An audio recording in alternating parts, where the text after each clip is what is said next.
Welcome to our Travel and Hospitality Expo for batch 16.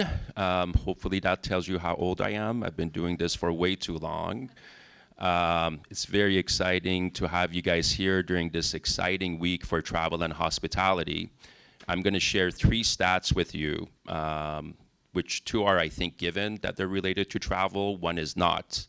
Number 1, Uber was just accepted to be listed on the S&P 500, which is a huge, huge achievement for a startup that had a very tough time to become profitable for more than 10 years. So congratulations to Uber to actually becoming a legitimate company and being listed on the S&P 500. Number 2, Alaska Airlines made a bid for Hawaiian Airlines for $2 billion, which made the stock go up by over 150% if I remember it correctly. I wish I would have known that a few days ago. Number 3, I want to congratulate Taylor Swift. Taylor Swift was nominated the Person of the Year by Times. It's the first time a musician or an artist was nominated to be the Person of the Year. And the reason I bring her up is her contribution to the US economy. She's done 53 tours that has contributed to more than $4 billion to the GDP. And the reason it's linked to the travel industry, in a single city alone where she had her concerts, Minneapolis, she increased the hospitality revenues by 100%. Hopefully some of that went to Accor. They went from $2.6 million worth of revenues over a weekend, same time last year, to $6 million this year, which is incredible.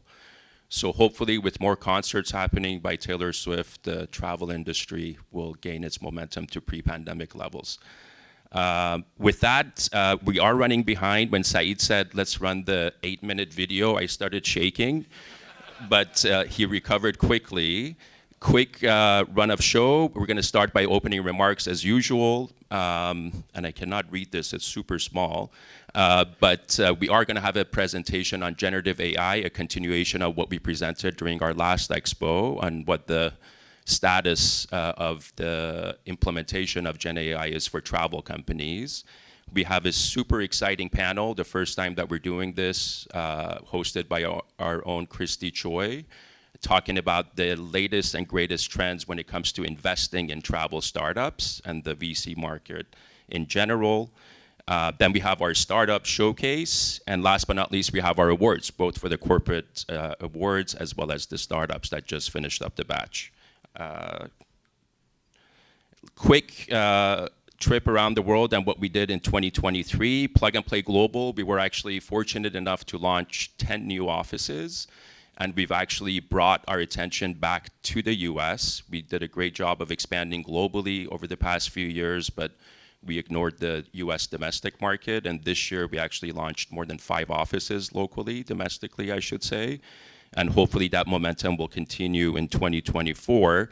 I do want to welcome back TUI Group to our practice. TUI has been a very active partner since, I want to say, 2017-18. Because of the pandemic, you guys put your partnership on hold for the right reasons, but now you've hit the ground running. We'll talk about that momentarily, how you were able to get all your digital projects back on track faster than anyone I've ever seen. URW, you may not know URW, part of the larger group out of France, but they have an airport division. Their CEO is sitting on the front row here, Danny, good friend of ours. Back in the day, Danny was running Swissport for all of Americas, or US, I don't remember. And now he's the CEO of URW. I believe you guys touch about 90 million passengers a year through the terminals that you manage at JFK, O'Hare, and LAX, the largest airports. And we're hopefully going to enhance that passenger experience with collaboration with the startup community. Thank you for rejoining us under the URW Airport brand. UNWTO, we're actually running 3 accelerators for them, focused on various topics, one of them being accessibility and sustainability in 2024. Last but not least, Expedia Group, we actually ran an accessible travel program with the help of about 10 or 12 startups in 2023. And we're hoping to expand on that partnership in 2024 across new topics. Obviously, all this activity would not be possible without our team. I do want to give a shout out to 3 new team members. There's a gentleman here who stole a portion of my name. His name is Mir, not to be mistaken with Amir. He's done a great job in helping us get new corporate partners on board over the past few months. We have a new team member by the name of Anastasia. Our corporate partners know her well. You're going to hear from her shortly. She's focusing on us delivering value to our corporate partners. Last but not least, our fantastic intern who got thrown into the deep end of the pool this week with our Expo. She just joined us less than a week ago, and I think she's regretting it at this point. I believe it. So we've been busy going to conferences around the world and learning as much as we can and hopefully delivering that information to our partners and our network. Some of the highlights for me personally was the conference in Riyadh, Saudi Arabia, which is the last place I thought I'm going to find myself as it relates to hospitality. But it was an eye-opening experience for me in terms of the dollars being spent for tourism there and how they're actually making a digital leap in all across digital projects that they have for travel and tourism. I think you're going to see some great leaps coming out of that country. We went to our first GBTA conference, Business Travel Association, which was eye-opening. Business travel, as you know, is the underdog in terms of recovery from the pandemic years, but they actually are making a faster recovery. And Eric from CWT is smiling in the front, and we still got a long way to go, but I think it's good to see the momentum coming back faster than we expected it to. Last but not least, we had a fantastic conference in Boston. As you know, Boston is a big travel hub with folks like TripAdvisor, Kayak, Sabre, Flight Center, our partners. And we gathered about 100 thought leaders to evaluate if we want to launch a new office in Boston focused on the travel industry. So stay tuned on that and during Q1 of 2024. Thanks to our ventures team, we made some really exciting investments. TripBataz out of South Korea, social influencing startup that's doing quite well and is profitable. Neoke, they're actually in the audience. They're going to be pitching you momentarily, digital identity startup. Last but not least, we invested in a company called Hotelverse out of Spain, Palma, that's actually digitalizing the booking experience for guests. You can actually see the room that you're booking now. One of my colleagues, actually a funny story, he was on his honeymoon and they had booked a room on one of those OTAs that's not one of our partners. And they ended up not having a great experience because his wife was expecting a certain view based on what he was shown online, and the view they ended up getting wasn't even close. And it ended up causing some conflict during their honeymoon. But Hotelverse helps you avoid those kind of problems by showing you the actual view of the room you're going to be booking. And they actually increase conversion of bookings on brand.com by a factor of 2. Coming back to our portfolio, we actually had a tremendous year with the recovery for the travel industry. So Wheel the World, accessible travel startup that we invested in during their seed fundraising. They ended up raising $6 million. Which we're quite excited about. Nethone, a company out of Poland for fraud detection, they ended up selling to a company called MangoPay, which was a great exit for us. Aeronology out of Singapore, they have a few hubs now with the raise they did, $60 million. They're in the eSIM business, so when you're traveling, instead of paying the roaming fees, you could sign up for their eSIM platform and save money on your calls. Last but not least, we co-invested with Thayer Ventures in a company called Point Me out of New York, focused on new loyalty programs for hospitality groups and airlines. I want to give a shout out to our corporate partners who've been active. JetBlue, thank you for taking a chance on a dinky little startup called Audio by putting them in your entertainment system and giving them visibility that they wouldn't have otherwise. TUI Group, hitting the ground running. As mentioned earlier, you guys have been one of the most active partners. And it's not just working with startups, it's also working with large companies like Ideas in new revenue categories for your clients. Edmonton International Airport, working with iBoardings. Want to give a huge shout out to our ventures team. They've actually ran the app challenge for Singapore Airlines going on 3 years. This year alone, they introduced 11 startups that the app challenge is taking forward. HIS Group, also one of our most active partners, the second largest travel agency out of Japan.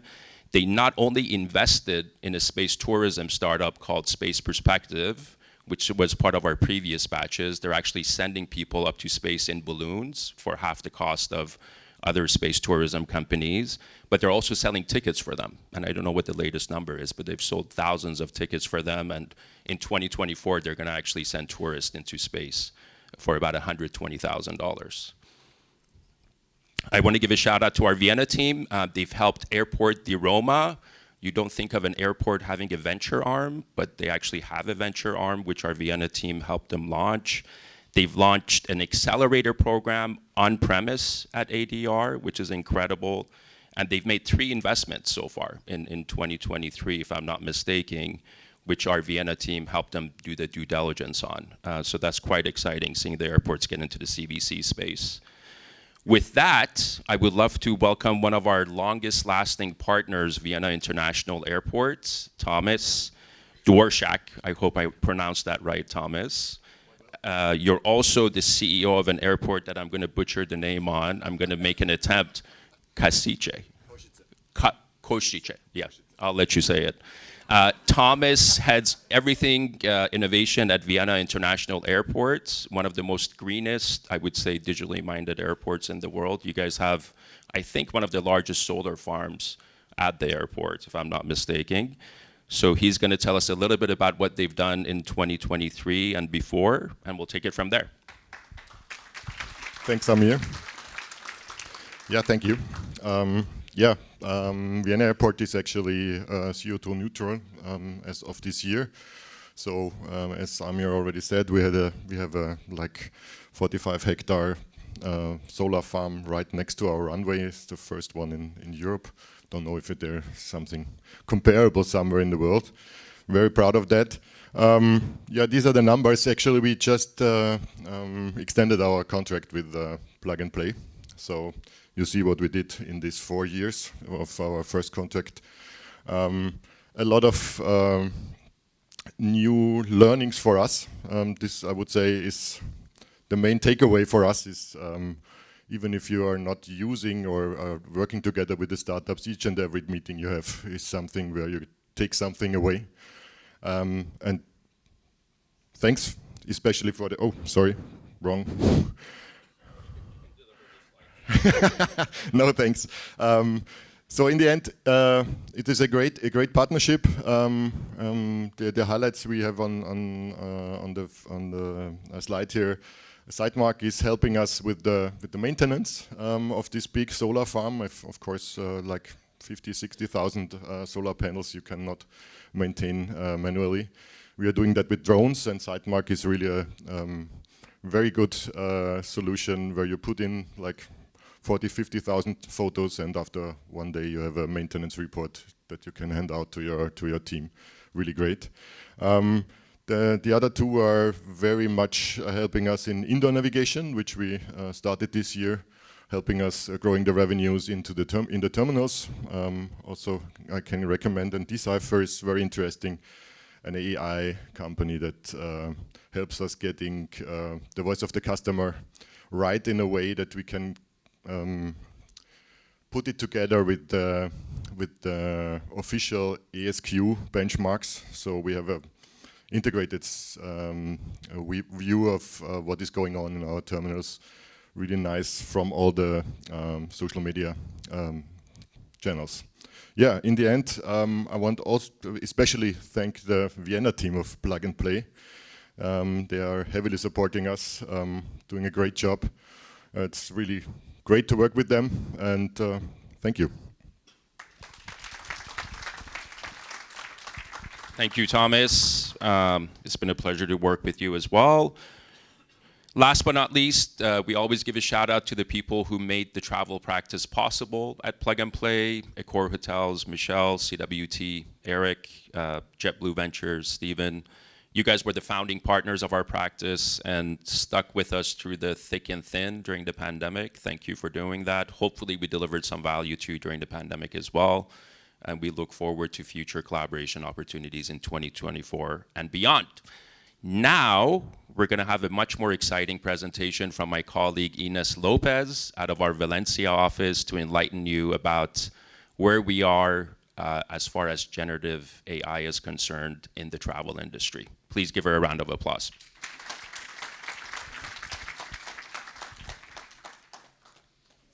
Thank you very much, Amir, and welcome everyone. I'm super excited to share the latest and greatest of generative AI within our industry, both what is happening to date and what might happen in the future. The last summit, so in summer, I gave a presentation giving a bit of an overview of how AI, not just generative AI, but also predictive AI, can affect our industry. And we do have to start with predictive AI because underneath all of this, we need to know the final customer. We need to understand them really well, what they want, who they are. And once we know that, then we can go into generative AI and interacting with them in the best way possible. On the topic of generative AI, my last presentation focused on what we offer them and how we're offering it to them, because that's where the industry was looking into at that moment. But since then, we've actually gained a much deeper overview of what generative AI can do for travel, and I will be focusing a bit more on other areas.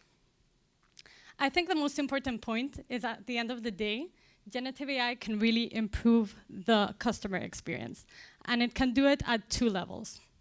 On the one hand, on the shopping, so choosing what you want to book, and on the other hand, in the in-trip and the actual experience.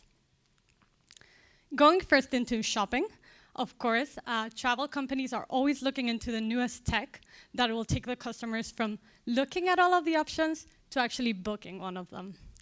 And here, predictive AI can only go so far, because even though predictive AI can understand how we think and can try to imitate it, at the end of the day, once it has a list of the relevant options, it's up to us to choose which ones we prefer.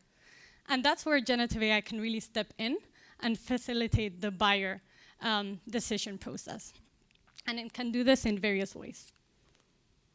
So when it comes to improving the shopping experience, generative AI can improve it through creating personalized content, also through interacting with the final customer, and finally through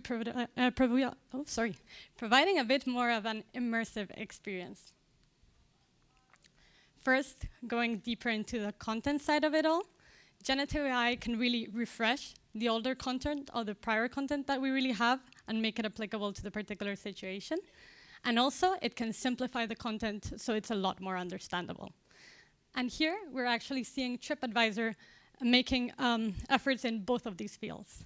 So on the refreshing content side of things, they're taking prior tips from their community and from their editorial team and combining them so that we know what's the most relevant information for our destination. And they're actually seeing that this takes to 15% more saves in this information within the trip planning process. And on the other hand, with simplifying this information, they're actually taking the reviews of the properties that the customers are looking into and summarizing them so that you get the key points, the popular themes, and have those in mind when deciding what to book. Once the customer gets a lot more content and understands the options that they have, we still have to analyze which is our best option. And here's where generative AI can step in and interact with us to help us with this analysis process. And it can do it in 3 ways. But at the end of the day, the most important part is that this is a very natural process. For the first time in history, we can actually have a chatbot that adapts to the way that we think and the way that we communicate and have a scalable one-on-one conversation with them. And this kind of feels like planning your trip with a friend. And this is really the key to why the chatbot market in travel is so big, and it's valued at over 1.8 billion. On that side, having a natural conversation doesn't only have to be by text. It can also be through voice and also through avatars. At the end of the day, for now, we're seeing mostly text because the OTAs have a really easy way to integrate that nowadays. But we're also seeing solutions within the other two.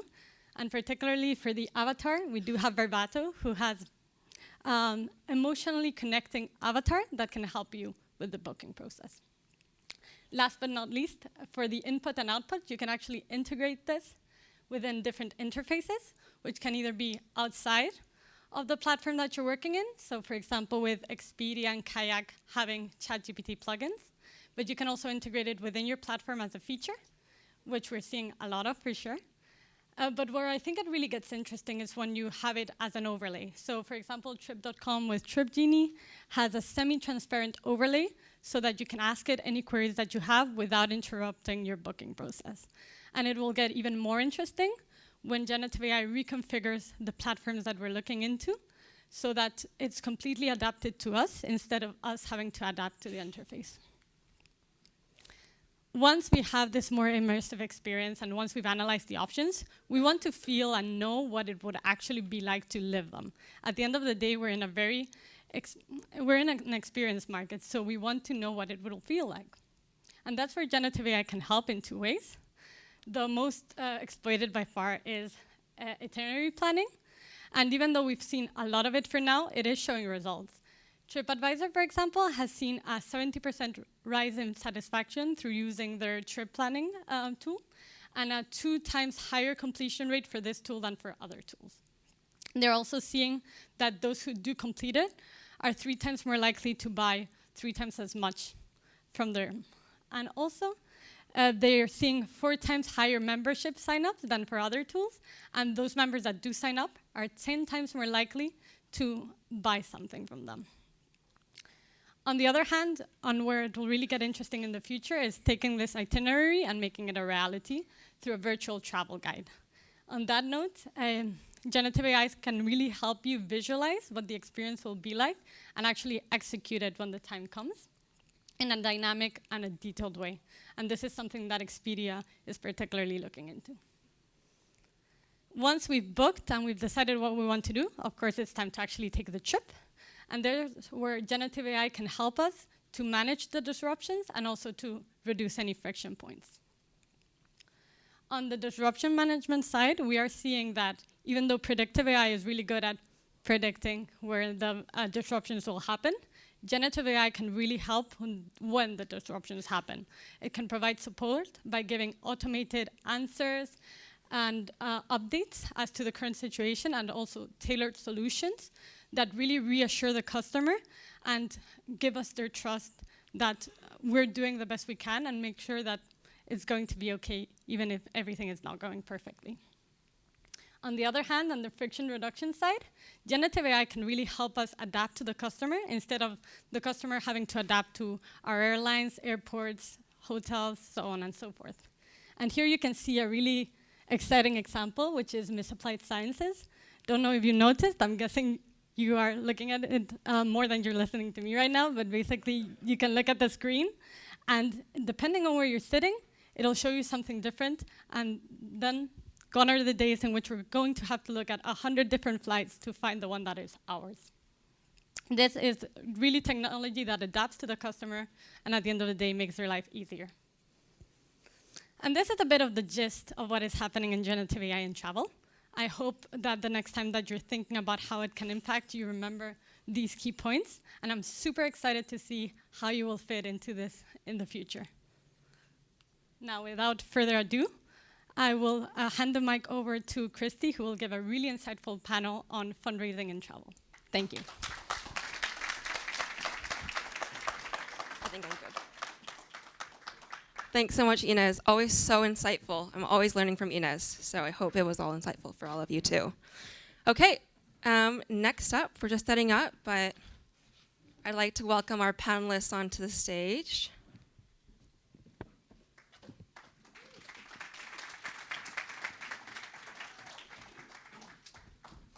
These 3 are pretty famous in travel, so I wouldn't be surprised if you know them already. Okay, I know people have mixed feelings about panels, and so when the 3 of us, or the 4 of us, met, I had one ask for them. I said, please bring the spice. We don't like boring panels. You can't all agree on the things that you're going to say. That's what they promised, so we'll see what they say. Okay, so the goal of this panel, and we all have our feelings about panels, like I said, is to demystify VC a little bit. There's been a lot going on this year. There's been a lot going on the past few years. A lot of questions about what to expect from next year. But when it comes to fundraising, I hope this panel will be insightful, number 1. And number 2, I hope we'll be able to discuss some hard and honest truths about what we're seeing as investors. And this panel that we have here today, we have a diverse panel. Lots of experience, lots of insights. And so with that being said, I'd like to introduce our first panelist, starting with Betsy. I always like to read off intros because everyone just seems so accomplished. Betsy Muley is an investor at F Prime Capital, an early stage investment firm where she covers enterprise and frontier technology. We'll have to hear about what that means. Within travel technology, she has supported investments including Deal Engine, co-investment with us, I think Alex is here, ConnextPay, Canary Technologies, and more. Outside of her role at F Prime, Betsy serves as a mentor for us. Thank you so much. And is a co-lead for the Boston chapter of the Emerging Venture Capitalists Association. Thanks, Christy. Okay, we're gonna go to Kara next. Save the male for last. Kara is founder and managing partner of Unlock Advisors, investing in and advising early and growth stage B2B startups across travel tech, enterprise software, and healthcare sectors. She works closely with portfolio companies' founding teams, building out go-to-market and commercialization strategies to help catalyze growth. As a former leader at Expedia, Travelocity, Deem, and venture-backed startup Traxo, Kara, you don't look that old. I don't know how you did it all. Sunscreen. Kara is an established thought leader in the travel and technology sector and a frequent speaker and panelist at industry events. And she's also, actually all three of them are mentors for us, so thank you so much. And of course, last but not least, Gilad is an Israeli-born AI entrepreneur, board director, and venture capital investor. Today, Gilad leads Brook Bay Capital, an AI-focused fund, very relevant for the theme of this conference, and serves on numerous boards of both large, traditional, and startup businesses, including Virtuoso, Selfbook, Thatch, Suede, Faye, and others. And he just got off a plane from France. And his wife is really missing him at home, so we'll get you out there soon. Okay, and actually Gilad and Kara just started their first podcast called Travel Tech Insider, and so I recommend that you all start watching, listening to that. And maybe you can tell us a little bit more about what that is later on. Okay, so when we were preparing for this, I think there's a lot of topics that we can talk about today in terms of what's happening in VC. It was a tough year for funding. And while I like to get to that, I think there's a bigger topic and kind of the elephant in the room when it comes to fundraising. So when we were in New York, Stuart and I, Stuart, who's famous from Forbes, we were getting drinks after, and the conversation of a gap in early stage funding for travel startups kind of started. We were in a room with a lot of founders, and they were saying that while it's great that there are VCs out there, there is a gap for early stage startups, and it's difficult to raise funds. And so I wanted to start off by asking the three of you, number one, do you agree? And if you do agree, is VC always the way to go when it comes to fundraising? Betsy, I'll start with you. Yeah, I can kick us off. So you asked for hard truths, so we're here to give you the hard truths. I think that's true. I think historically travel technology has gotten a bad rap, and because of that, a lot of generalist investors don't want to touch it with a 1,000-foot pole. And I think that's particularly true at the early stages. So by the time you're a later stage company, you have metrics to point to, you have customers that your investors can speak to, and at that point, you're just a technology company, and generalist investors can look at you as such. So your pool just opens up so much wider.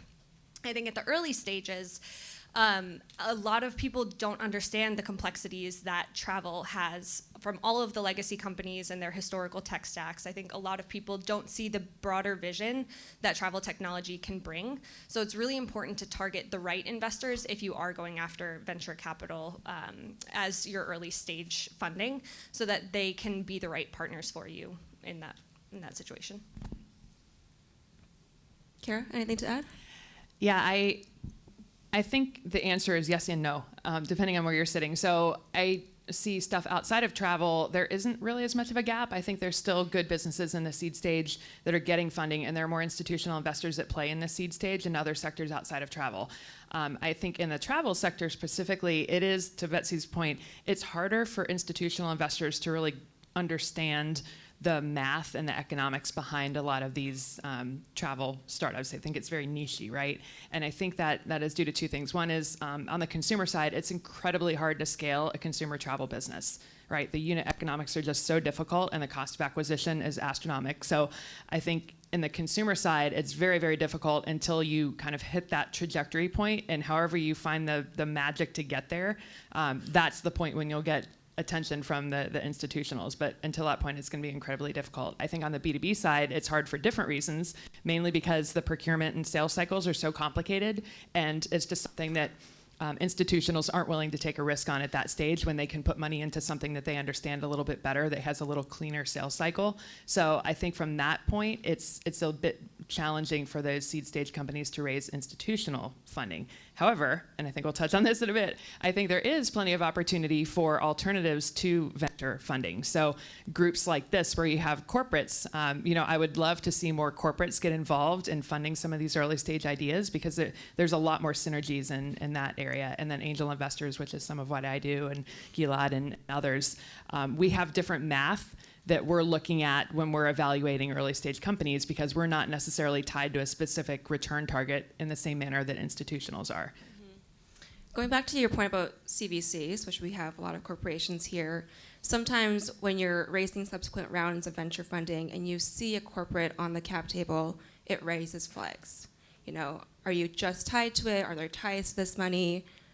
What should startups be looking out for? And how should corporations be approaching it as well? Yeah, I will say that. Thank you. I will say that in general, there is that perception, and part of it is because corporations don't always behave well when it comes time to finishing the startup story.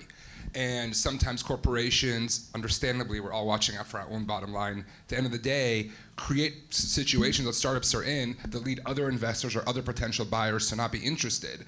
So I think I totally agree that we want more corporate venture, but we also want those people to behave fairly towards the entrepreneurs and to realize at the end of the day, the rest of the people on the cap table are looking for an exit at some point, and your company might not be the only company they want to consider during an exit. So keeping that behavior in check, I think, makes it a lot more valuable. And then I'll just say the last question, I'll go contrary and say, no, I'm not sure if there is a gap in early stage tech funding from a VC perspective, because I'm not sure if many of these companies are going to become big enough to bring VCs the return they need to make the model work. And of course, as Kara said, VC is just one of many types of investment vehicles. So I'll go ahead and say no.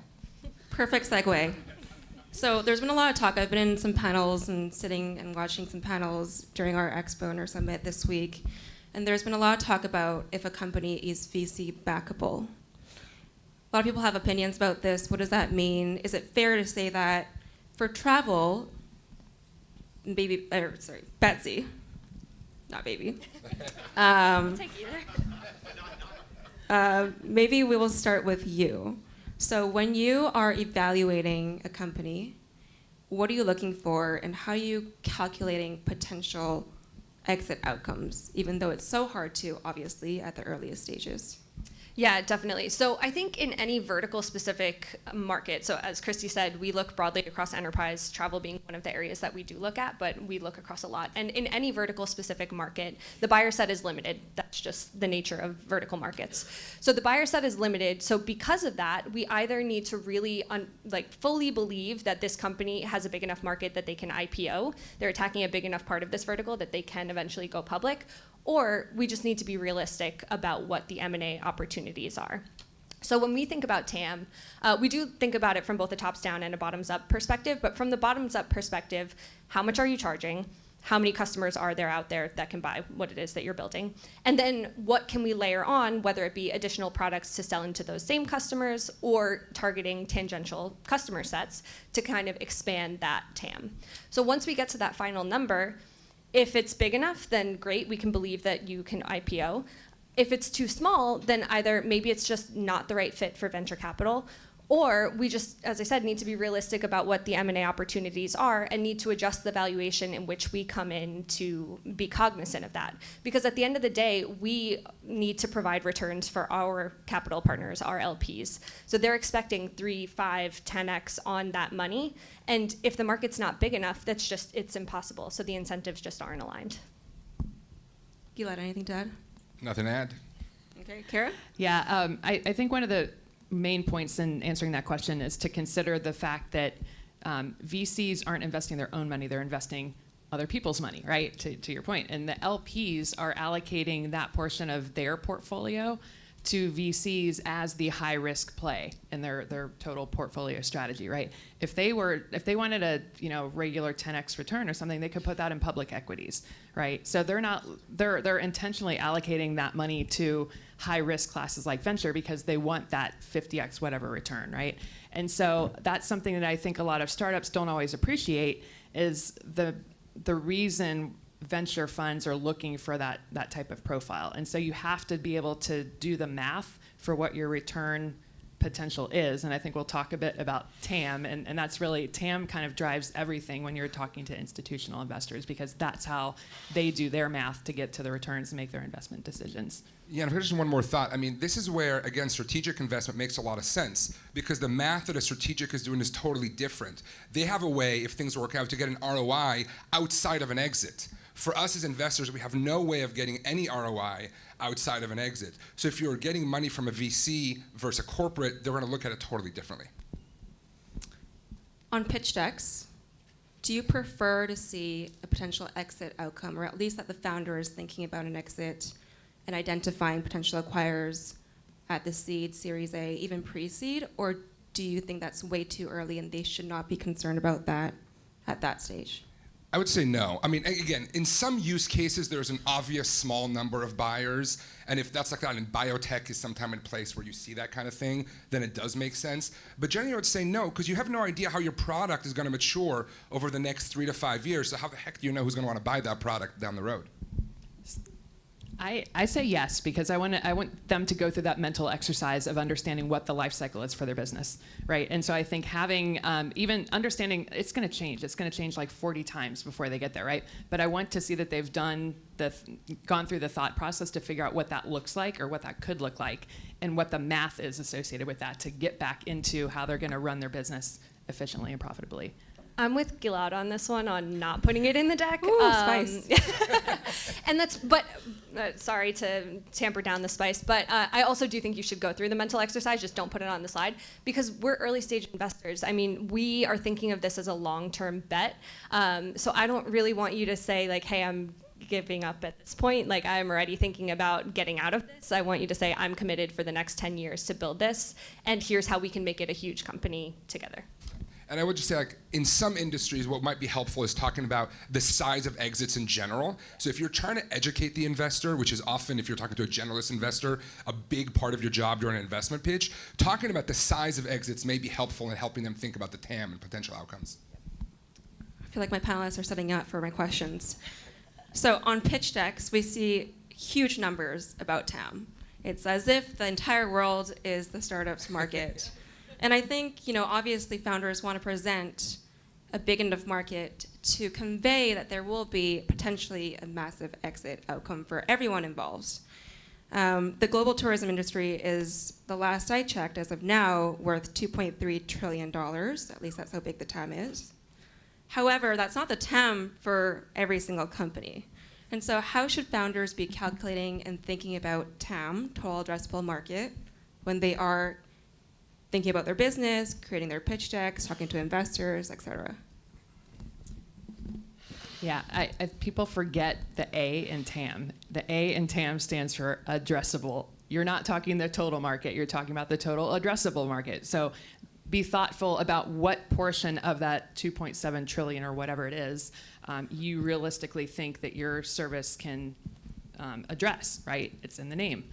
So I think that's a big part of what I like to look for when I'm seeing pitch decks is, okay, you're not going to sell to every single person on the planet, right? So really think about what that kind of decomposes down into and be intentional about it. And we can talk about it and have a debate about it, and that's fine. And I enjoy having that conversation to really hone in on what that looks like. But, don't start with the entire universe. Start with the addressable part of that universe.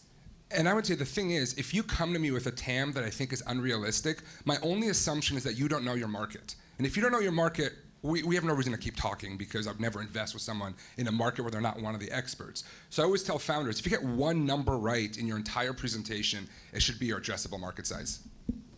With that, I would not put a number on there that is less than $1 billion if you're pitching to institutional venture capitalists. So if your TAM is less than $1 billion, then you should be considering whether or not you should be pitching to institutional venture capitalists. And founders at the earliest stages shouldn't be shy to work with angel investors or advisors to figure that number out. I think that's the beauty of being an early stage founder, is to have that flexibility and that vulnerability to ask for help and to figure that out with people actually in the industry who have, worked and seen what these market sizes actually look like. Cool. I wanted to go back to angel investing because, we talked about institutionals, we talked about CVCs. How should a founder approach or find angel investors, and at what stage is a cutoff for angel investors, if there is one? I would say you want to start the conversation as early as possible. Angel investors are, well, all investors, but especially angel investors are investing in a story. I like to say, I was just saying this to some students at Cornell the other day, a pitch is just a story accentuated with data. So at the end of the day, you want to start talking to angel investors as early as possible and sharing the market with them. And I like to say that in travel, angel investors are really valuable, not just because of the challenges with venture that we talked about, but also because wealthy people, angel investors are typically wealthy people, like to travel. And wealthy people are often friends with other wealthy people who also seem to like to travel. And often they forget that the rest of the world is not constantly planning these really fabulous trips. So I think starting with angel investors in travel is a really great opportunity to get some cash up front. And I would say to your question, speak to them as early as you possibly can. Are there smart angel investors versus? Well, Kara is definitely one of the smartest in this industry. But I think there are, and there's a lot of people who own and operate these businesses who think about it every day. So I always tell founders, like, people who own hotels are really good angel investors. Putting $100,000 into a startup, they can't buy another hotel. They can't renovate their hotel with $100,000. But they can make an investment in a business, in an industry they understand, with a totally different risk profile from the risk profile of their core operating business. So I would say by doing so, you're not asking them to go out of their comfort zone, but you're making their financial advisor really happy. Got it. Yeah, I would say there are a lot of angel investors in travel. We're not very well organized, so it does make it a little bit difficult to find them. But when you find them, I'm happy to talk to anybody here, but we have our own little informal networks of sharing deal flow and things. And so we're starting to kind of coalesce and create our little community of angels in this space. But the other thing I would say is, for folks that are curious about angel investing, you don't need to be a super rich person to do it. There's a lot of ways that you can get involved in angel investing at very small check sizes and just start testing the waters and learning as you go. Because one of the things that I've enjoyed about angel investing is collaborating with the early stage founding teams and learning from them what's going on in the market, and then being able to kind of open up my network to them and kind of cross-pollinate all these ideas and things. So folks that are interested in angel investing and curious about getting started, I would say just, you don't have to wait around for it. Find some folks that can be mentors and coaches for you and pull you in and share deal flow. And that will just make the whole ecosystem bigger and more capital available that's alternatives to venture for these early stage opportunities. And there used to be this stigma that if an angel investor is not investing in your startup, you can't ask them for intros. I think that stigma has largely gone away. People understand that we each have preferences in our own areas of expertise. So I think if you meet an angel, they're not a perfect fit, unless they tell you they think it's terrible or whatever, which most angels would never do. Asking them for intros to other angels is exactly what a founder should be doing. Yep, a lot of great tips. Before we get to Q&A, I do want to talk about, since the audience is mostly corporate, how this all kind of ties back into, at the end of the day, startups do and founders do need to sell. And oftentimes, if they are a B2B company or a B2B2C company, they do need to sell into corporations. So, Kara, you brought this up when we were prepping for this panel, how corporations often put startups, a lot of early stage startups as well, into the same RFP processes as they do for larger companies. Why is this inefficient, and how should they restructure this whole thing so it's efficient for everyone involved? Yeah, that's in my last company, we sold into enterprise customers and travel and hospitality, and it was so frustrating to go through this really great conversation with the sponsors and the client company we're targeting, and they're enthusiastic and ready to go, and we've basically got the whole integration scoped out, and then they say, great, we're going to give you over to our legal team and our procurement team to go do their process, right? And they are putting us through the same processes that they put giant vendors through, right? And so it's all these certifications and data privacy and security and legal reviews and compliance and all these things that are not unimportant, but startups don't need to be held to those same standards as larger vendors do. And so I think where it's worked well, and I think there's probably companies in this room that have come up with processes like this, but creating some kind of parallel process or fast track for reviewing smaller stage companies and getting pilots and proof of concepts off the ground works really well. And creating almost like a deal desk or a deal team internally in your company where you have a rep from legal, you have a rep from InfoSec, you have a rep from procurement and the CFO office, so that they can review these things together and understand the context in which these smaller companies are existing and the scope of what they're trying to do with a pilot or proof of concept or just commercial deal. That moves the ball forward so much quicker, right? For both the client, you're working with the startup because they're ostensibly solving a problem that you need solved, right? It helps you get down the curve faster and helps that startup recognize revenue quicker, which is a win for everybody. Gilad. Yeah, I mean, I would just add that sometimes when you work with a startup or with a large company, you get a deal, and then the implementation of the solution is very narrow. And then the client isn't happy because they're not getting the results that they hope to get from the implementation. And I'll give a great shout out here to TUI, who I worked with many years ago in my startups. They actually created a sandbox with a small number of destinations, but let us implement our entire solution. And then the data they were able to get about the way that our solution worked within their ecosystem was much more meaningful than some of our other partners who really only instituted these really narrow slivers of the solution. So I would think about, rather than trying to implement a tiny subset of the solution, is there a sandbox or a small place where you can allow them to implement the whole thing? Because then the data you're going to get is going to be much more valuable. And when it comes to pilots, as investors, do you guys look for paid pilots? Always. Yeah. I don't even care how much. But I want you or company to send a check to the startup. And if you care about the startup innovation, you have to send them a check. Yeah. To Gilad's point, it's not about the amount, it's about having skin in the game. If it's a free pilot, then you can just kind of let it go on and on and on, which is fine for you as a big corporation, but for the startup, that is the entire team's 100% energy, 120% energy. Like, they don't have a separate team working on your account. That's everybody. So having money and skin in the game is really important. And then also really defining very clear determinants of success, I think, is also important, because again, you can string them along for so long and means nothing on the large company side, but for them, if they just keep continuing and continuing with no end in sight, they're going to run out of capital, they're going to run out of runway and have to shut down. Yeah, I'll be spicy on that. 100% always pay the startups that you work. You shouldn't be. You don't have customers that come to you and expect you to work for free. So you shouldn't expect that of the startups. We're looking Pay at them. you. Yes.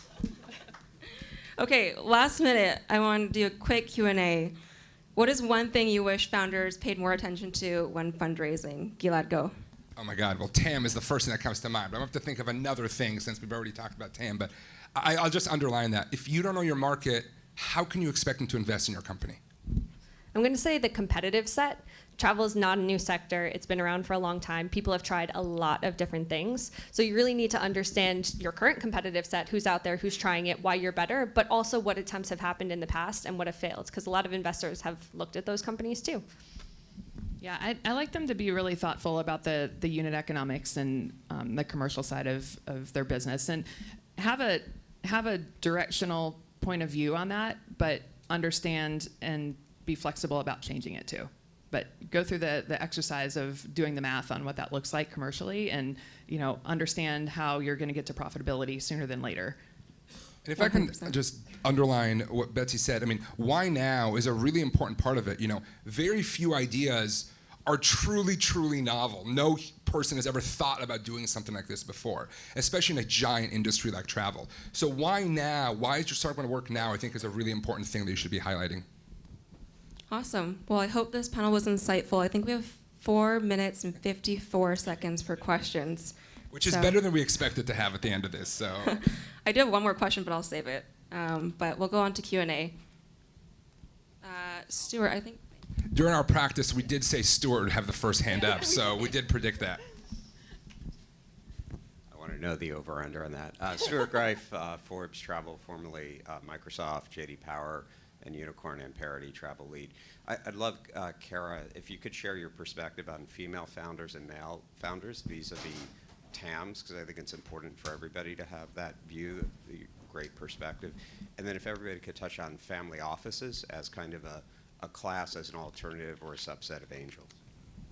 Yeah, thanks. And I love that question. And we had a conversation on this topic recently at another event. And one of the things that I've seen, and it's by no means universal, but on average, women have been kind of conditioned and trained to be realistic and pragmatic. So when they're putting their TAM together and they're talking about the market size opportunity for their business, they tend to be more realistic. And that's great because in the end, they tend to actually perform better. But an investor typically wants to see the best case, like what could this be, and then what's even more remarkably better than that best case scenario, right?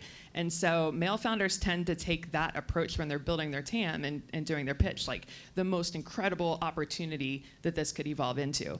And so that's kind of penalized women when they're pitching because they're being too realistic, which is sort of a strange thing to penalize somebody for. But in some of the conversations that I've had with female founders, I encourage them to, focus on your base case, the realistic part, but then also be mindful of how amazing could this be, and really focus on that part when you're pitching to institutional investors and convey that, because the investor wants to see that you're really enthusiastic and have this grand vision of how big this could get.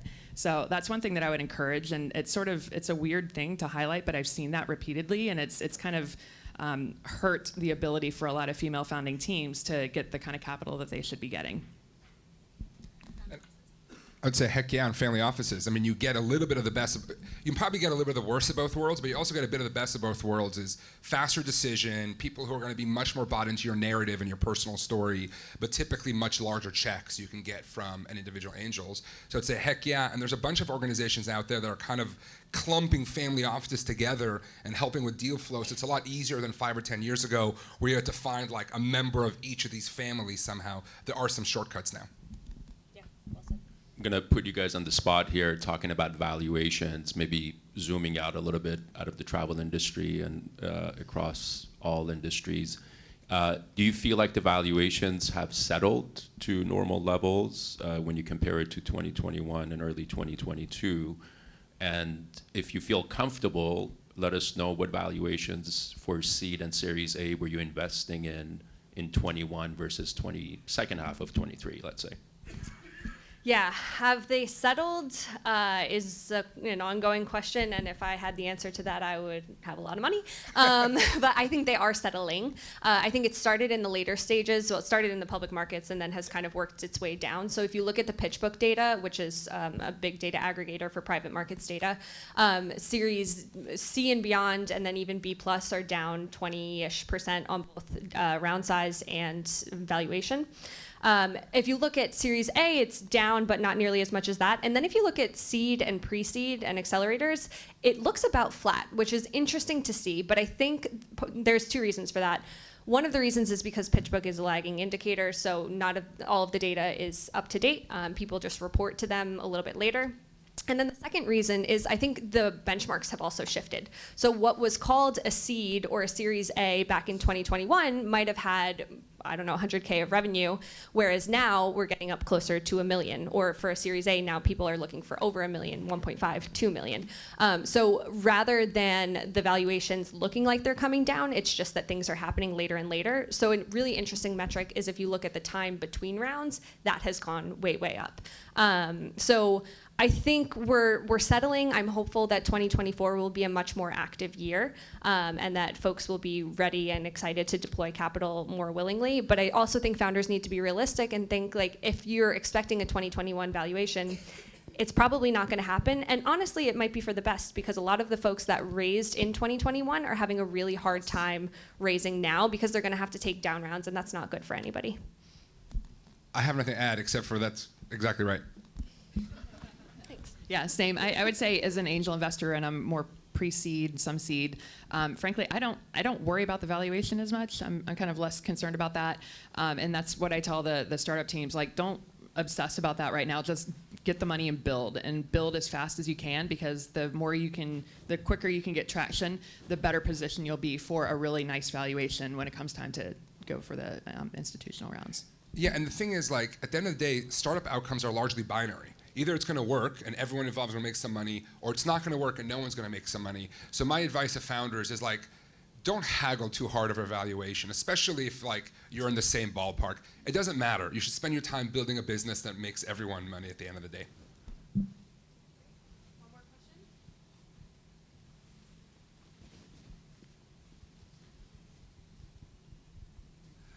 question? AI is on everyone's lips at the moment. I invest in a lot of hotels, and I personally believe that AI is about to change the whole business model of hotels and possibly travel as well.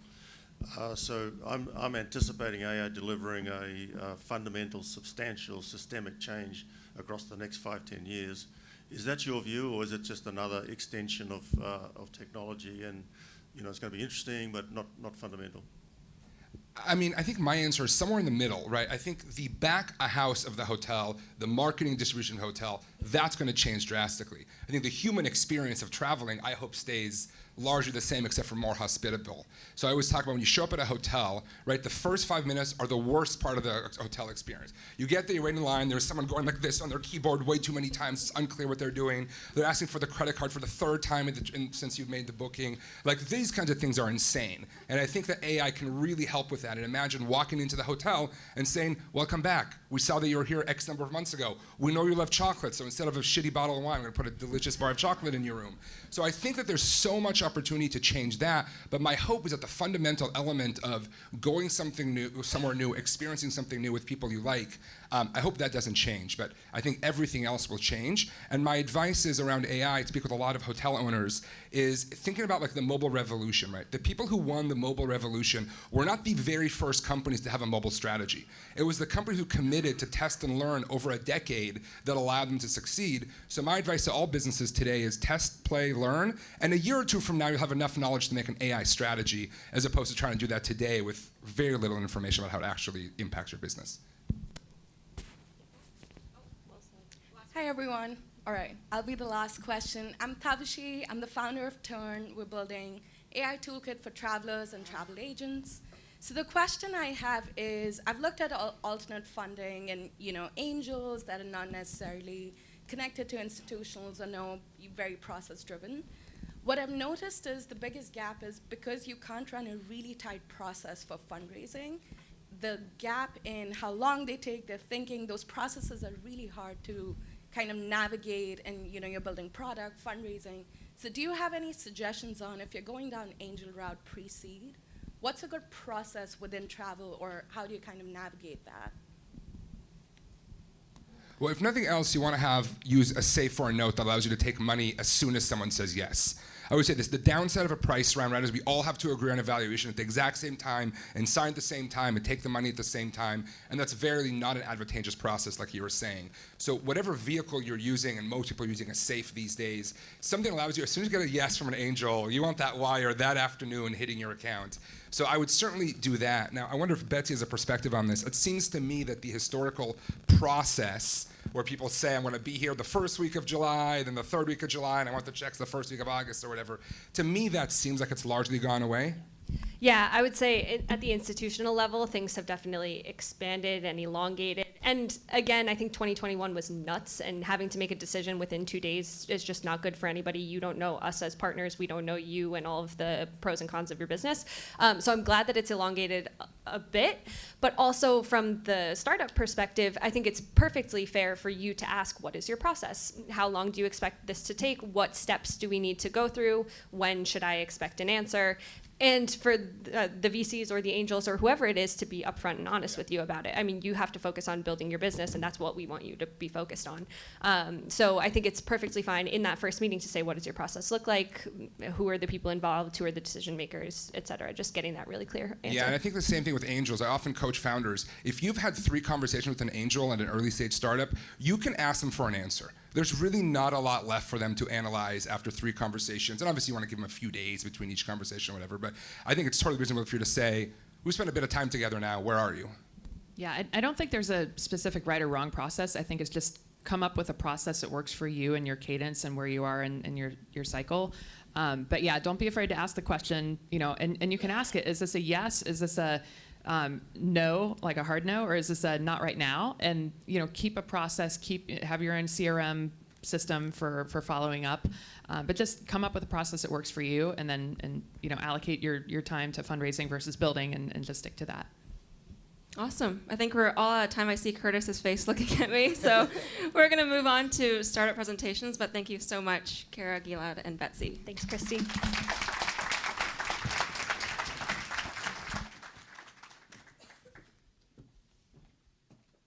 Okay, next up we have startup presentations. Pass the mic on. Thank you, Christy, and thanks to all the panelists. Welcome, everybody. We're now into the fun part, or my favorite part, the startup showcase. So just for some context, back in August, our corporate partners gave us a list of focus areas. And thanks to our ventures team, a really rigorous selection process, we found them, the 10 best startups, here to address these focus areas. And our founders, I'm very grateful to all of you for all of your time you spent in the program, 50 plus hours in mentor workshops, one-on-one sessions, and a lot of sessions with me and the Plug and Play team. So thank you to the founders, and also thank you to the mentors. Mentors are what make startup accelerator programs tick. Without them and their knowledge and their willingness to talk to startups and help them out, it really doesn't, it just means a lot. So to the mentors in the room, please, if you could stand up, we'd love to give you a round of applause and recognize you. All of our panelists, too.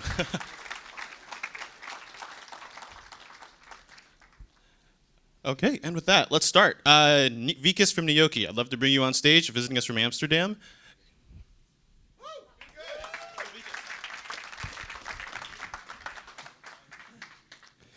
I'm going to start off with this.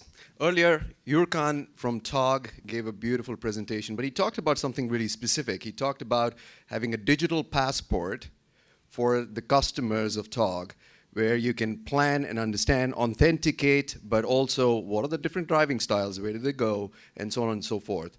This is what we're doing with customer data, making customer or traveler data reusable with a white-labeled identity management solution. But why do we need an identity management solution in travel? Well, there's been a large, for a very long time, we've been wanting this concept of the connected trip, right? It's very hard to execute because of the lack of data interoperability and the risks associated with it. There's a true lack of infrastructure in travel to authenticate and provide seamless customer journeys.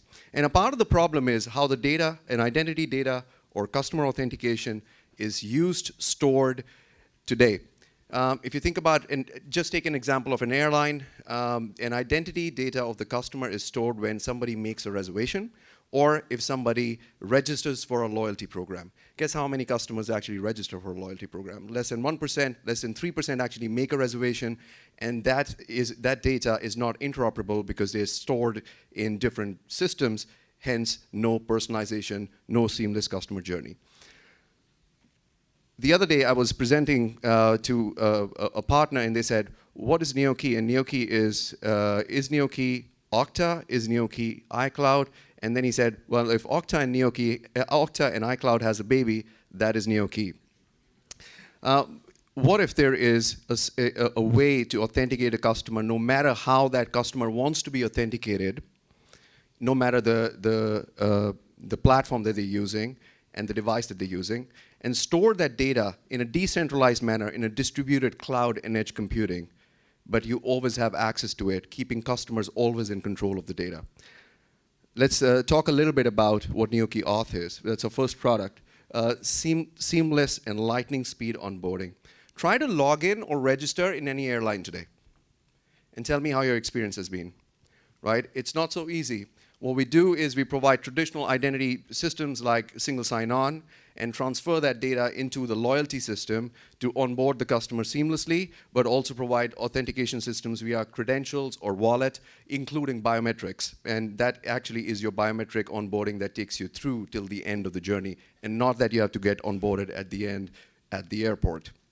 The other one is, once onboarded, how do you store that data? Right? And we do that in encrypted cloud and edge computing in a digital wallet, which belongs to the user and stored cryptographically. Now, this cloud to edge, edge to cloud computing is a game changer. All you have to do is to ask a customer about a data and you'll get it. And think about if you have a clean and structured data, what all are the possibilities with it, right? Trip orchestration, having AI agents that are going to perform automation on your behalf. These are all some of the key initiatives that can be built for travel. This is our first airline partner, and to give you a perspective on how they are using it is basically having one profile of the customer completely stored in the phone, using that for authentication, but also performing all your actions with just one click and biometrics. Biometrics acts as a consent mechanism. Yeah, so the loyalty program houses like a digital passport in the middle, which is our SDK that we provide that integrates in the app as a wallet ecosystem. So what we basically do is to make any app convert it into a wallet as well. But why would you trust in identity data? And a part of that is because it needs to be trusted by the organizations who are issuing it. So we signed an agreement with International Civil Aviation Office that basically allows us to authorize passport and store them in the form of digital travel credentials. And this has been agreed for a pilot for next year for immigration and border control purposes as well. This is a really good use case with Booking.com. We experimented with about 125 vacation rental and home companies, and the problem statement was, how do we build trust between between guests and the hosts in this scenario? And Booking.com also does not share emails of customers, right? And because they don't share emails of customers, you can't perform check-in at the hotel. So in this scenario, we capture the reservation data and then provide a customer a view to kind of basically get verified through ID and basically perform that check. But in this particular scenario, the host needs the identity data of the guest, and they, instead of taking sending it through a WhatsApp or taking a photo of the customer, they just have to kind of send a message saying, hey, I would like to get this data, and then the customer basically gives that data in a very secure channel. Who do we work with? We work with airlines, hotels, OTAs. But here's the thing, right? Innovation is only by invitation, and I would like to kind of invite you to work with us on what could be the future of how persistent identity flow would look like in the view of travel. What we're also excited about is what all could be built on top of once we have this infrastructure ready. Who we are as a team, sorry.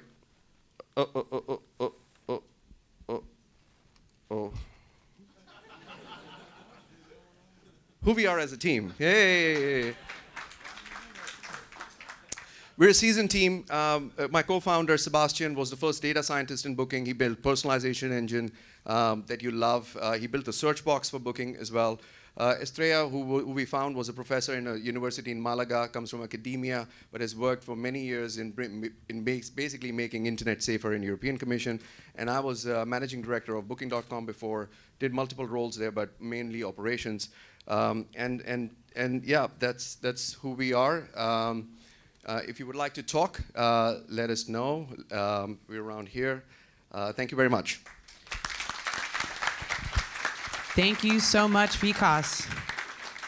Up next, and based out of San Francisco, is Dion Nicholas, CEO and founder of Forethought. Please welcome Dion to the stage. All right, is this thing on? Okay. Hello, everyone. I am Dion Nicholas, and I am the CEO and founder of Forethought. We are the generative AI for customer support, in short, and I'm going to talk a little bit about what that means. Now, to kick things off and to start, you know that it is a hard time right now to be in customer support, especially in travel and hospitality. Imagine you are an end user, a traveler, you're trying to book your flight or you're trying to book a hotel room. Invariably, something goes wrong. You need to phone into support, or if you don't want to, be on hold for about an hour, you probably go on the website and try to, chat into support. And then you're talking to a chatbot, It's clunky. How many of us have had to use a chatbot recently? Just a show of hands, yeah. And how many of us actually enjoyed the experience with the chatbot? A lot less hands. Other examples of this are if you are trying to SMS, text your hotel. Has anyone ever used that feature, by the way, texting your hotel room? It's actually pretty useful, but in most cases, you're speaking to a human. What if anytime you had a question, sorry, it's off. What if anytime you had a question, you could get an AI, a true AI agent that wasn't a clunky chatbot, that wasn't hard-coded, that didn't just say, please repeat your question, and it could actually go and take actions for you, for your customers, for your travelers. This is the U.S. Department of Transportation website. They're showing a dashboard of just all of the issues that go on in customer service. If you're United, congratulations on the checkboxes. But as you can see, running customer support for travel is actually extremely difficult, and there are all these issues that can go wrong. Now, with generative AI, there has been this promise to kind of transform the customer service use case. Right? We've all seen ChatGPT, we've all played with ChatGPT in some way, and yet we're still trying to think about how can we use generative AI for customer support. The problem is, still, every time you interact with customer service, again, you're either put on hold, or more likely, you're having to work with human agents because they are still outperforming chatbots today. Now, why is that? At the end of the day, there are 3 pillars to creating a great customer support system, and in particular, creating a great customer support AI system. The first pillar is performance. You need your AI to actually be able to answer the questions correctly. A lot of the chatbots that we talked about, they can answer questions correctly, but only in narrow use cases. The second pillar is customer experience. You want something that feels human. You want something that feels delightful, kind of like ChatGPT when you first used it. And then the last is you don't want your entire teams, your operations team, spending months and months and months building out intents, building out these workflows. You need something that can be deployed extremely efficiently. At Forethought, we've developed the only generative AI suite built on a business's proprietary data. We start by ingesting all of your data across whether it's Zendesk, Salesforce, Service Cloud, your conversation history, your chat transcripts, and we actually train a model, a combination of our own proprietary Support GPT technology as well as OpenAI's GPT technology. This creates an entire suite of products that you can use to discover insights about your support team, you can use to resolve customer inquiries in an AI agent, or even assist your human agents in their day-to-day work. And lastly, we've developed a new paradigm called autoflows. Think of it as like workflows, but workflows no more. Instead of having to create complex decision trees, you simply give your AI a prompt in plain English on how you want the AI to resolve these kinds of issues, whether it's password reset or beyond, and it will know how to do that. As mentioned, we offer multiple products. Discover is our insights platform. Solve is our chatbot or email bot. Triage allows us to route cases to the right agents, and Assist to assist those agents. One very quick case study using mobility. I think Saeed mentioned he doesn't believe in scooters, so let's talk about scooters. Lime support today, if you were to go to their website and say, hey, I couldn't find my scooter, I couldn't lock my scooter, any of these issues on their support site, you'll see a little widget powered by Forethought. And it's actually interacting in a very human fashion. It seems really human. It's actually an AI trained on their data to be able to use it. They were able to tag issues 98% of times automatically, reduce their first response time by 77%, and deflect over 27% of cases in email and web just using Forethought in an automated way. And the same can be true for many, many customers. Besides Lime, we power support for organizations that are changing the world. Whether you're booking a home and villa with Marriott, Lime, as mentioned here, booking a contractor through Upwork, or on a weight loss journey, like I am, through Noom. You can use Forethought support to interact and get your questions resolved efficiently and accurately. Thanks for listening. If you want to come and learn more about Forethought, we actually have a few fun custom demos that we can do or show you live on some of our customers' pages. Come find me. I'm Dion Nicholas, CEO and co-founder of Forethought. Thank you. Thank you so much, Dion. Up next, and all the way from Australia, please welcome CEO and founder Russell Cartensen from Aeronology. Thank you. Thank you. So here's the slide. This is the actual elevator pitch. It's a few lines, but the people in the industry who've worked with GDSs, LCCs, and also now NDCs will understand how important this will be for the future of the travel industry. Okay, especially for retail travel agents.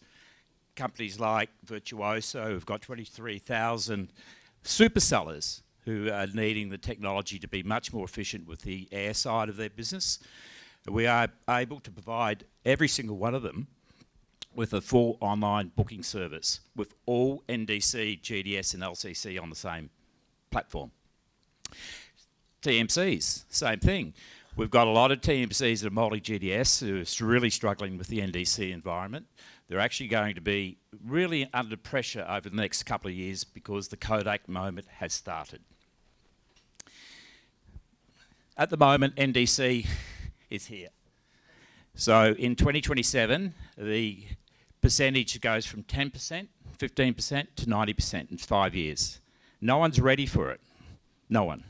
No TMC, no travel company, no GDS, nobody is ready for that transition. So the size of the market is massive.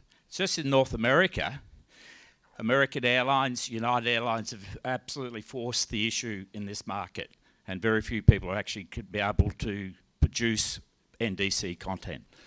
So at the moment, there's no real pathway between the two. So we've got the GDS and the NDC.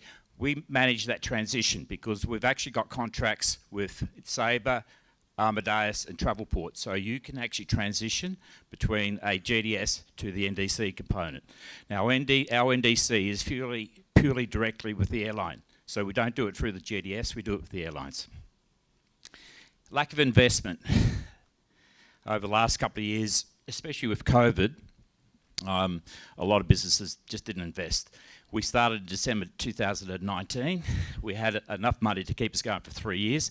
So we were able to invest in the business whilst everyone was closing down their investment opportunities in development. So the problem, and there's another section here, low-cost carriers, that we actually are very fragmented at the moment. So there's the GDS, NDC, LCC services that are fragmented. There's no one platform that you can actually book everything on one platform. Technology. This is the issue. Edifact is the Kodak. Edifact is dead in the water. It won't be around for probably another 5 years. If you don't move to NDC digital, you'll actually not survive in the business. And the other problem is we've got a lot of people who are experts on GDS, and they're all quite old. They're old, retiring, you know these guys, and they're bloody grumpy. You know, they don't want to change. They don't want to change. They want to stick with the GDS, so they'll be dead, and the business will be, your business will be dead in 5 years if you don't change. So what we actually do is we want to bring in new people, and our technology allows you to be up and running within a couple of weeks, operating off all GDSs, NDC, and LCC on one platform. So we bring it all into one screen. NDC, GDS, LCC, and you transition at your time. So we don't actually, we're not forcing you to go from one to the other. We actually provide you the option to choose which distribution channel you want to buy. 24/7, big issue. It's actually, especially for corporate businesses, the service after hours, we're actually able to give you that platform to produce and issue, reissue, reshop, all on the one screen. And we do this all on cloud-based data lakes. Okay, the opportunities. Aeronology knows everything about the passenger. Everything. We know if they're delayed, we know their special needs, we know their meals, We know their flight connections, which may not be on the same booking process. So we actually are able to provide a proactive solution for managing those passengers. We can scale up and down. It doesn't matter, you can do billions of transactions, hundreds of thousands of transactions. We're actually cloud-based. But the other thing is we've got the eyeballs. And the eyeballs allow us to provide rail, hotels and car and other products like cruise to be able to be booked on the same platform. Wi-Fi. Now, who uses Wi-Fi on the flights? Wi-Fi goes up and down. It's not that stable at the moment. It will get better. So you can actually have on-flight sales opportunities for all your passengers because we know where they are. If the flight's delayed 2 or 3 hours, we can actually communicate with that person if you want to. Easy gateway. So this is for the fintech guys. There's a lot of money to be made out of the online transactions through our platform. So if you actually want, g'day Greg. If you want to actually sell product on here, it's easy to do. So Aeronology allows you to learn purchasing behaviours for every single traveller, no matter which distribution channel that they actually used. Our partners. Okay, have a look at that list. We're a startup in Australia. Okay, so we've got all the GDSs, including TravelSky. We're one of the only Western companies in the world to have an API with TravelSky. We've launched, or will be launching, American Airlines NDC at the end of this month. So there's some big ones. We've got Turkish Airways signed up. We've got airlines waiting to get onto our platform, NDC platform. That we, you know, for a small business, having big airlines wanting to get on, it's great. So we've already started. We've already done, sorry, this is Australian dollars. We're already up and running. So that's about 500 million US dollars TTV in the last 12 months. TTV running on our system, error-free. Okay, that's really important. So we do all the integrations and all 24/7. The other opportunity is the globals. You can operate our platform anywhere in the world at any time. So it's one of the best systems you could actually get on booking services on airlines. Okay, thank you.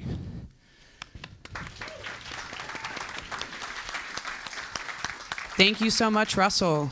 Up next, another Bay Area local, co-founder and CEO, Healy Cipher of BoomPop. Please welcome Healy. Hey everybody, how's it going?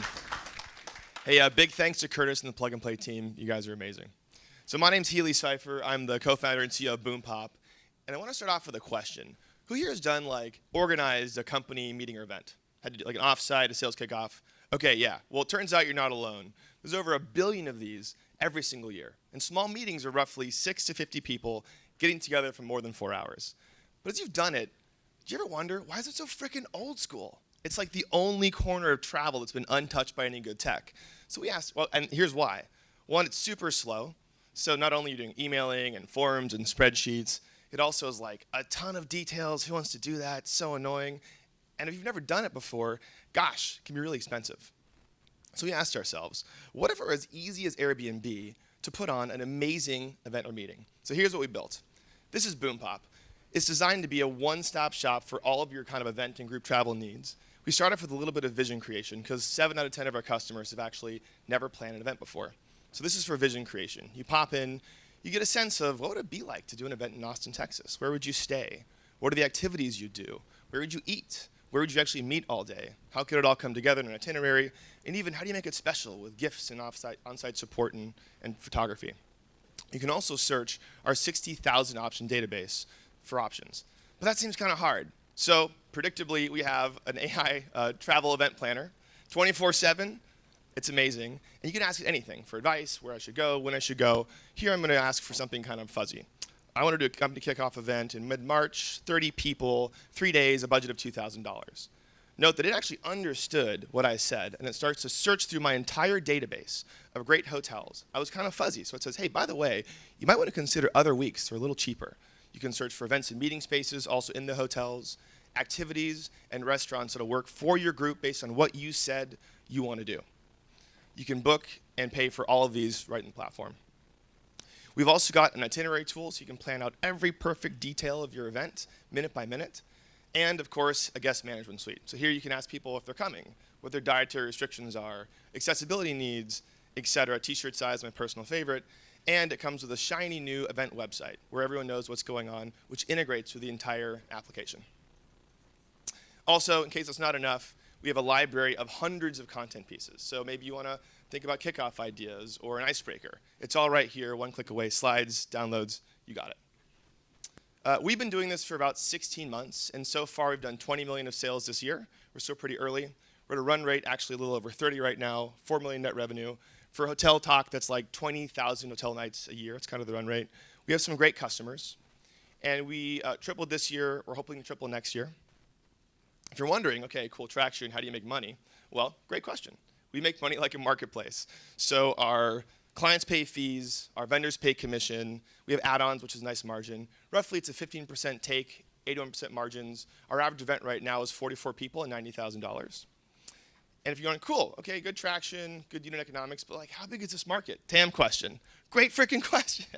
I was surprised by this. So it turns out meetings and events is actually almost 40% of the $1.2 trillion corporate travel industry. And over half of that is these small, unmanaged meetings, which means it's just random people planning events like us. Wildly, and this is kind of crazy, is SMBs are responsible for 70% of all that spend. So to put this in some context, the entire movie and recording industry, like every Avengers, every Star Wars, every Rihanna you've ever heard, that's $113 billion a year. So meetings and events, which is so boring, is almost twice the size of that, which is kind of crazy. So we don't do enterprise. It's too hard. Procurement sucks, as you mentioned. I don't want to deal with it. Sorry. What I do want to deal with is SMBs. For companies that are less than 100 people, we sell to CEOs, managing directors, and co-founders. For the mid-hundreds, it's chief of staffs, EAs, managers. For the larger companies, which for me is like over 1,000 people, same as those, but also VPs of people and VPs of sales. It's a pretty straight path to $100 million in net revenue right now. If we just do over 7,000 events a year at the current trajectory, we'll get there. And if you go, gosh, Healy, that's kind of a lot of events a year. How are you going to pull that off? Well, think about this. When you go to market, roughly 5 to 7% of penetration is where growth starts to stall out. It becomes really hard. To get $100 million in net revenue for us, that's less than 0.5% to get there. So it feels like we can do it. Our plan is the next 3 years. Okay, big market, good unit economics, good product, good traction. There's got to be other people. For sure, there's tons of competitors. We've noticed, though, that a lot of them have gone into point solutions for enterprise. They help you to find vendors, manage your event, manage attendees, or they have just staff of people who do event planning. We uniquely do all of that in one place, but we just target SMBs. We have an amazing team behind us of both travel incumbents and not. And our goal, we all believe, that we will be the next Airbnb or Booking, but just purpose-built for group travel, which no one has ever done. Again, my name's Healy. I'm new to travel, so chat with me. We don't really know what we're doing, but we're pretty excited about it. Thanks. Thank you so much, Healy. Up next, all the way from New York, is Daniel Nieves from Parloa. Please give him a round of applause. What's going on, everybody? So like many of you, I traveled here, and as was stated, I flew in from New York. And on my travels, I missed a connecting flight, and when I got to the hotel, they didn't have my booking.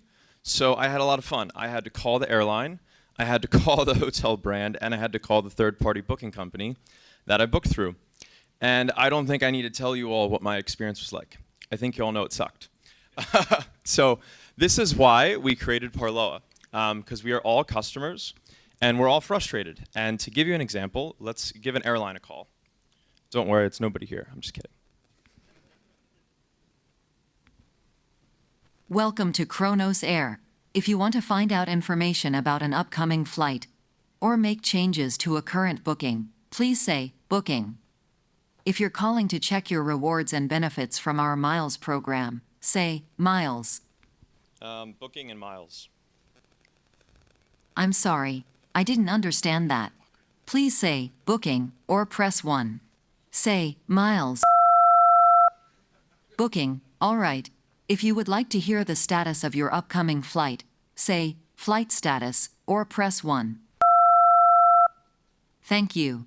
We are currently experiencing an unusually high call volume. Your estimated waiting time is 23 minutes. Please stay on the line.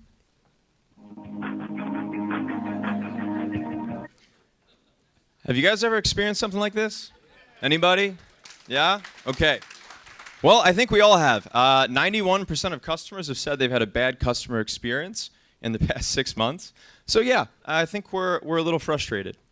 And agents are also frustrated. So interestingly enough, 40% of the tasks that agents are doing are very repetitive tasks that Parloa can very easily automate. So they can spend time focusing on actually helping your customers get their issues resolved.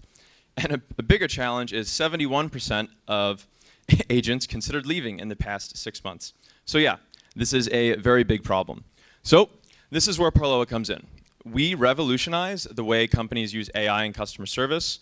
We orchestrate all of the best AI components, neural voices, large language models, real-time translation, etc. And AI is changing customer service now and forever. And not just on the channel chat, there's tons of vendors out there telling you implement a chatbot, it's going to solve all your problems.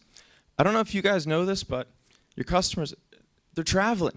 They're traveling. Like if I'm running through an airport, if I'm in an Uber on my way to my hotel, I don't want to open up my laptop and type with an agent to try and solve my problem.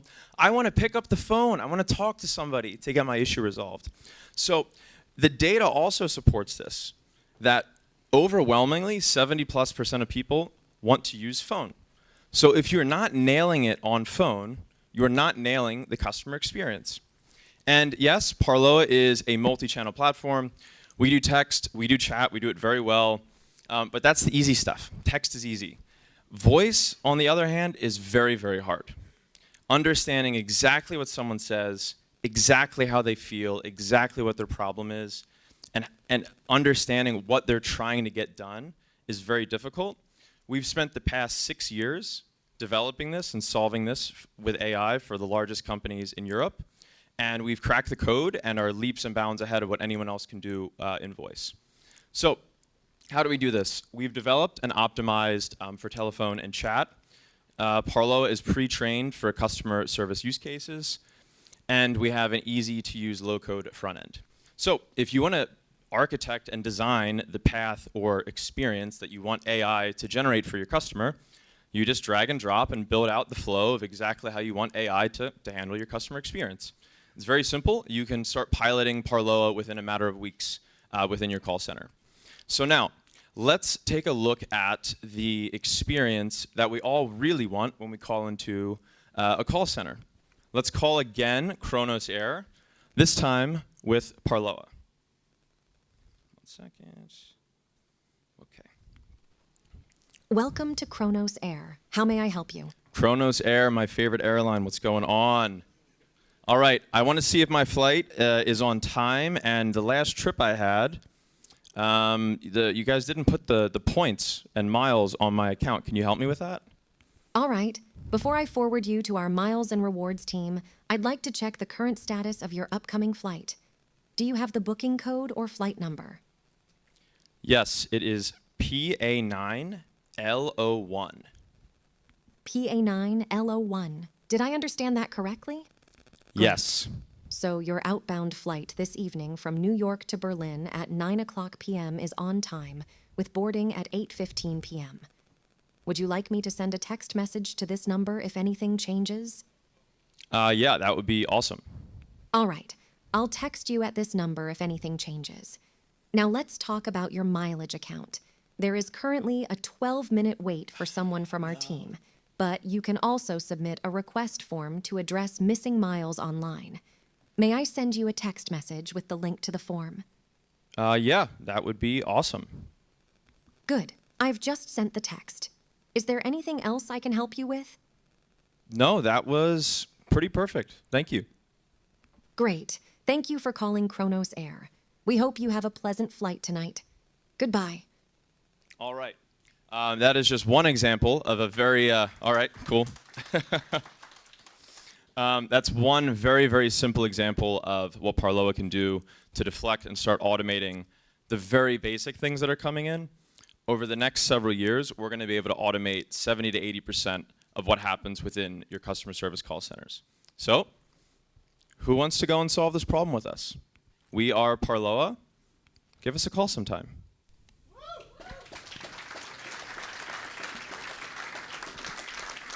Thank you so much, Daniel. Up next, also from the Bay Area, we have Erica Juan from OfferFit. Please welcome her to the stage. All right, cool. Hi, I'm Erica. I'm with OfferFit. We are an automated experimentation platform for customer communications and lifecycle marketing. We are radically improving the performance of campaigns by putting an end to legacy A/B testing and manual segmentation. Really enabling all of our customers to actually leverage all of their first-party data to find the perfect path to convert for every single customer. As we've all seen today, we're not here to re-evangelize the need for personalization. I think all marketers know we should be getting the perfect everything. The perfect channel, the perfect message, the perfect offer, timing, for every single customer using all of their first-party data. But it's really hard to get there. It takes forever, and really the only way to do it is through A/B testing. You can't address every single lever at the same time. It's incredibly resource intense, and the market changes. So any answer that you're getting today, probably not gonna hold up in a year, let alone next week. So our solution is to get there via automation and machine learning. So allowing you to actually test concurrently everything at once and actually adapt to changes instantly with our always-on automation. So you can say goodbye to treating all of your audiences like segments and not actually using your data as an asset, wasting all of your resources and passing those overhead costs to customers, spamming or leaving conversions on the table, blanket discounts. Not everyone needs a discount, but detect the ones that do so you can actually give them. And disconnected channels. You can stop emailing those customers about a purchase that they've already done in-app. I am looking at you, airlines. And it works. I mean, this is some of the performance that we've seen across industries. We average a 20 to 30% conversion rate lift, and we've actually just signed on our first airline and our first hotel line. So how it works, pick any campaign you want. Maybe that's repurchase, maybe that's cart abandonment, and then the KPI with it. Maybe that's something like revenue, maybe that's conversions. And then you can pick any dimension you want, offer, channel, timing, and then any of the choices within those. So that can be like SMS, email, text. And then do I want to message them 2 times a week? Do I want to message them 2 times a month? OfferFit takes all of that, layers on your first-party data, and finds the perfect combination of all of those for every single customer.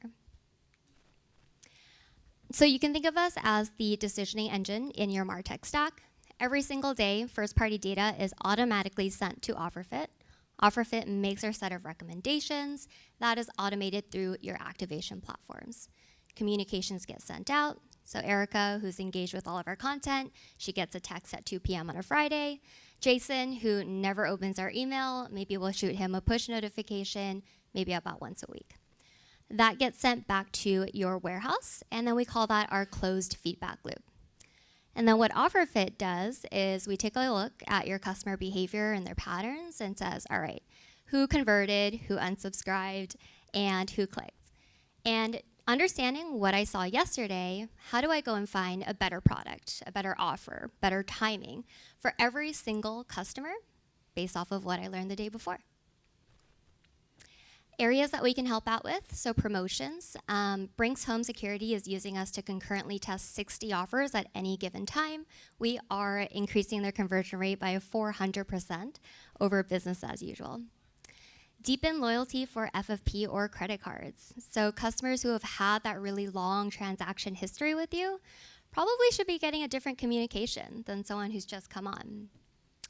Upsell or cross-sell into ancillary purchases. So We know flights can really have slim margins, but ancillary purchases can be pure profit. So how do you leverage all of your customer data to find the perfect cadence, timing, offer, and platform to actually get folks to convert? Driving direct purchases. So thanks to Meta, all of your customers have incredible expectations of personalization.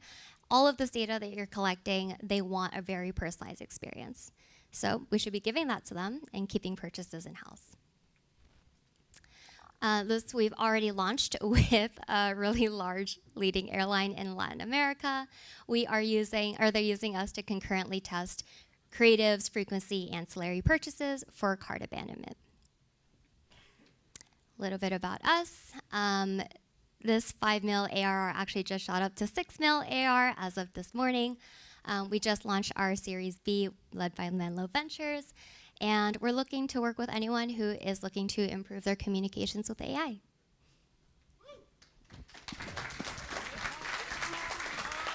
Thank you so much, Erica.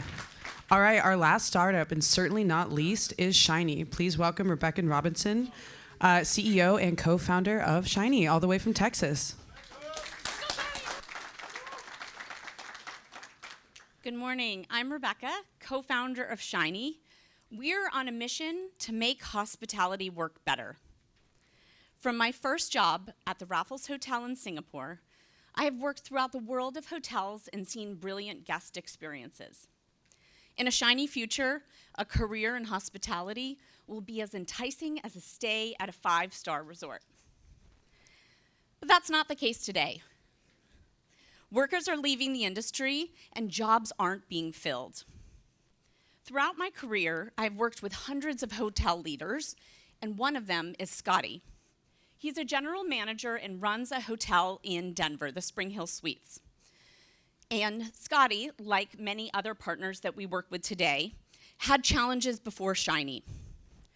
He lacked the tools that he needed in data and consistently faced turnover and that led to lost revenue and bad guest experiences.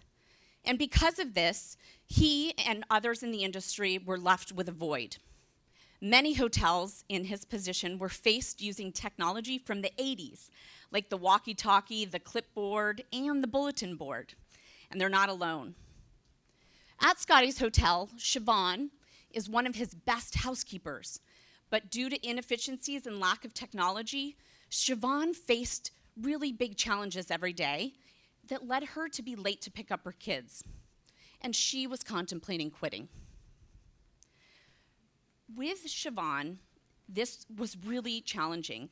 And from our experience working with hotels and partners like Siobhan and Scotty, we knew how to fix this, and that's why we started Shiny. Shiny is a hospitality workforce solution that's built to drive retention and productivity. It's the only workforce solution that's built with the employees in mind and makes it easy for the operators of these hotels. One of our features is the leading and premier digital tipping solution that is built to reward and incentivize those workers. Siobhan, after implementing Shiny, was able to see her schedule on the go.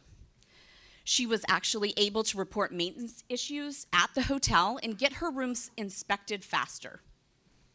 She took home more money with Shiny's digital tips, and because she finally had a great experience working at the hotel and she felt valued, she told her friends who applied for jobs. And Siobhan was ultimately promoted to Director of Housekeeping. After Shiny was implemented, guests were also happier, as seen with the hotel's excellent TripAdvisor score. And Scotty was actually able to reduce his turnover at the property by 60%, including 6 months when not one single housekeeper left. Because of these impressive results at the hotel, Scotty's VP ended up launching Shiny in all of her portfolio. Today, Shiny is live in Marriott's, Hilton's, and Hyatt's across the country, and we were just named a preferred vendor for Hyatt. We're in over 100 hotels. We have management contracts to extend to over 500. aggressive pipeline of over 5,000 hotels. And in the US, there's 120,000 hotels and 300,000 globally, and each one of them can be a Shiny customer. Shiny's partners pay a tiered monthly fee per room. Gwen and I worked together in the past to build and sell hotel technology into the industry. I started in hospitality tech after attending Cornell's hotel school. Gwen has her engineering degrees from MIT and Caltech. We'd like to thank Plug and Play for this amazing opportunity. The access to the mentor network and the corporate partners has been spectacular. As we look to 2024, we're continuing our aggressive growth and will fundraise in the first part of the year. Shiny is the 5-star experience. I'm Rebecca, we're Shiny, and we make hospitality work better.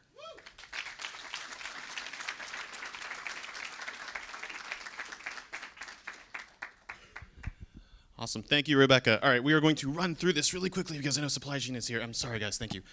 So we're going to go first with our partner award. But before we do that, I'd love to welcome my team up on stage. So travel to folks, please join me on stage.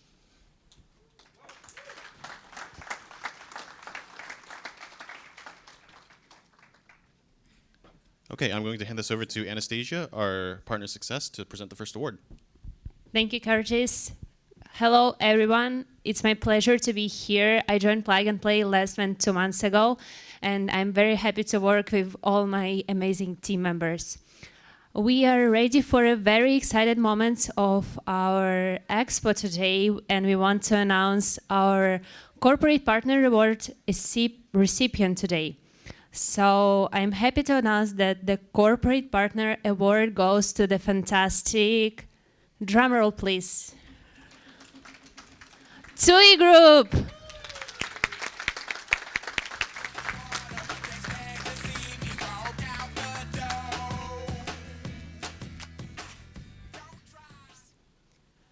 So TUI, since April 2023, TUI has been rocking it. We did 6 pilots, multiple internal assessments, and a lot of deal flows. And in 2024, TUI is planning to create a unified booking platform. Congratulations to the entire TUI team, and a special shout out to Gloria and G, who are here with us today. We are very happy to work with you, and it was a real pleasure for us to work with you. And a massive thank you for all our partners for 2023. And I'm very excited about 2024, and I'm looking forward to a tons of deal flows and successful partnerships ahead. Thank you. Yours are all good. Do you want to say a few words? Just from the TUI side as well, thank you so much to the Plug and Play team. Since Amir mentioned, we have a relationship since 2017, picked back up the partnership after COVID, and really, started not really running but sprinting. We've had a ton of engagement since in the last 6 months, so definitely looking forward to what we can do together in the future as well. Awesome, thank you. And now to the Startup Awards. So our first Startup Award actually goes to one of the most dedicated founders I've actually worked with across a few programs, because despite time zone barriers, this individual woke up at 3 o'clock his time to attend all of our workshops instead of catching the replay like we asked him to for his health. But regardless of that, he even came here to Silicon Valley to be a little bit closer to the ecosystem, and he's making NDCs cool. So I'm proud to present our first award to our batch startup, Russell Carstensen in Aeronology.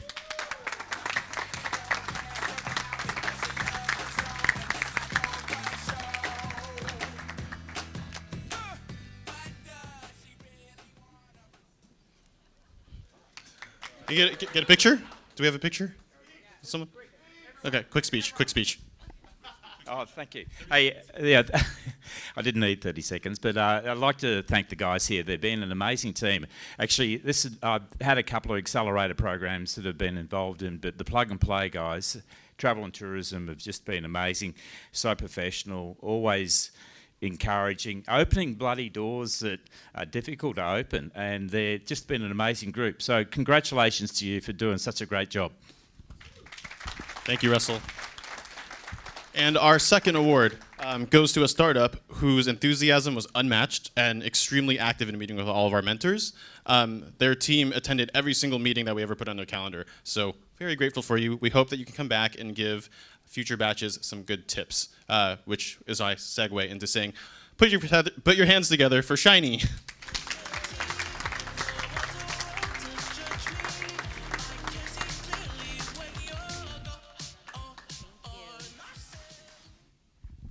Thank you so much. Curtis always laughed because he would give me a name of a mentor like Greg.